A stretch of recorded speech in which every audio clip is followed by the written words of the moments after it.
From the KBIA newsroom in Columbia, I'm Finnegan Bello.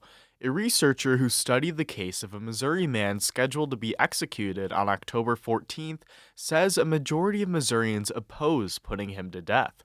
Lance Shockley was convicted of first-degree murder for killing Missouri State Highway Patrol Sergeant Carl Graham in 2005.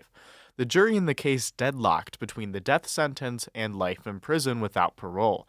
However, Carter County Circuit Judge David Evans pronounced a death sentence for Shockley.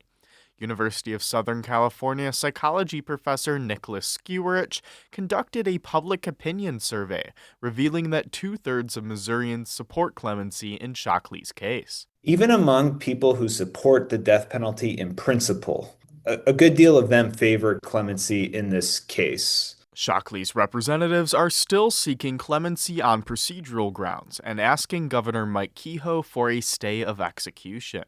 And a proposal for a new charter school in Columbia has been approved, the Columbia Missourian reports. The youth-build workforce charter school would link people to jobs through career planning and vocational training. Next, the school must go through a formal application process. The process to submit and complete an application can typically take 6 to 18 months, which means the school would likely not open until fall 2027. Missouri is preparing to tighten its water quality standards for ammonia for the first time in more than 20 years. KBIA's Najifa Farhat reports the changes could force many wastewater facilities to upgrade their systems. Missouri's current ammonia limits date back to 1999. But in 2013, the Environmental Protection Agency issued new guidance after finding mussels, snails, and other aquatic life are more sensitive to ammonia than previously understood.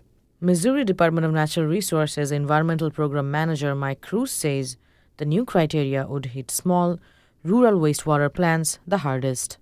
Lagoon facilities are not really designed to address ammonia at these levels, so there's a cost associated with their upgrades that we needed, and a pretty significant cost at that, because it's essentially rebuilding their entire treatment plant from a lagoon to another type of system. Smaller operators may apply for temporary exemptions that let them have more time to come into compliance. I'm Najifa Farhat, KBIA News. And a transition house will open in Northeast Columbia in December, the Columbia Missourian reports. It will help those going through the early stages of drug addiction after they are released from prison or if they are at risk of going to prison. The new 8-bed facility is scheduled to open December 1st. Guests typically stay 3 to 5 days, which gives them time to detox from drugs and for professionals to help them reestablish connections with family, employers, or recovery support. I'm Finnegan Bello, KBIA News, Columbia.